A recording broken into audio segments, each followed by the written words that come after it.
All right, welcome. In this video, we're going to be looking at the Maclaurin series for e to the x. Remember, Maclaurin series is just Taylor series centered at 0. So we need to look at our different values of e to the x. What's its derivative? Well, its derivative is always just itself in the case of e to the x. And of course, if we plug in 0, we're always going to get 1. So when we go into our series expression for e to the x, it's actually pretty straightforward here, because we're always doing the kth derivative evaluated at the center, in this case at 0, divided by k factorial, x to the k. So since the kth derivative is always going to be 1, this will actually just work out to be the series 1 plus x plus x squared over 2 plus x squared over 2 factorial plus x cubed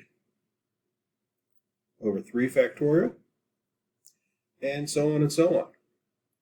In other words, we're just going to have the series k equals 0 to infinity of x to the k over k factorial. Okay. So that's the Maclaurin series for e to the x. And that's pretty easy to do. Probably of all the ones we've done, definitely the simplest, right? Definitely the simplest.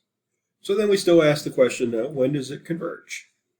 Right? Will it be like sine and cosine, where it'll end up actually converging for everything?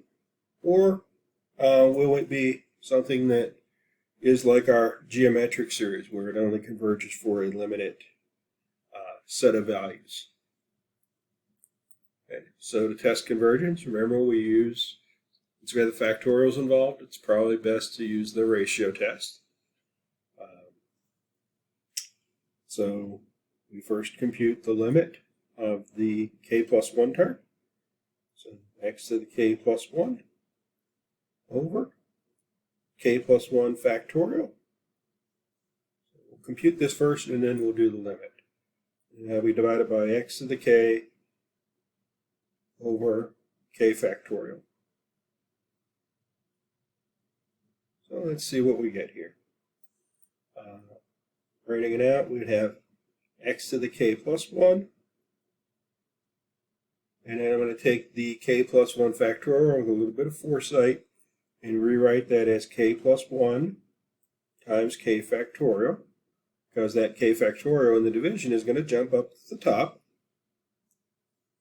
and the x to the k is going to jump to the bottom in that division problem. So of course a lot of things simplify. All right, once again my k factorials go away,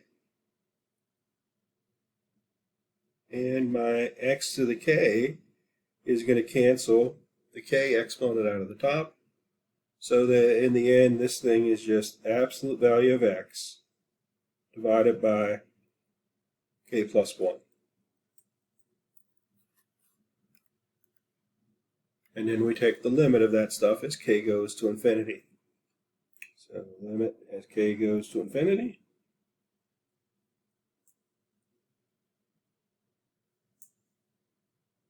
absolute value of x as far as k is concerned is a constant. So it'll be fixed at some value, whatever x happens to be. But in any case, k is going to go to infinity, so this whole thing is going to go to 0, which is always less than 1. So once again, we are dealing with a series that converges on the whole real number line.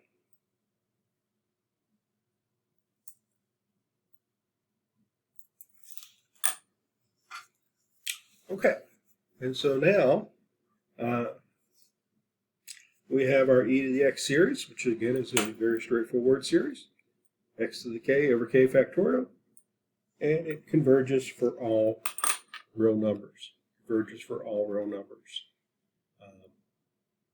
Again, that's the Maclaurin series. We could always talk about different series centered at different places, but that's the Maclaurin one for e to the x centered at 0, the Taylor series centered at 0.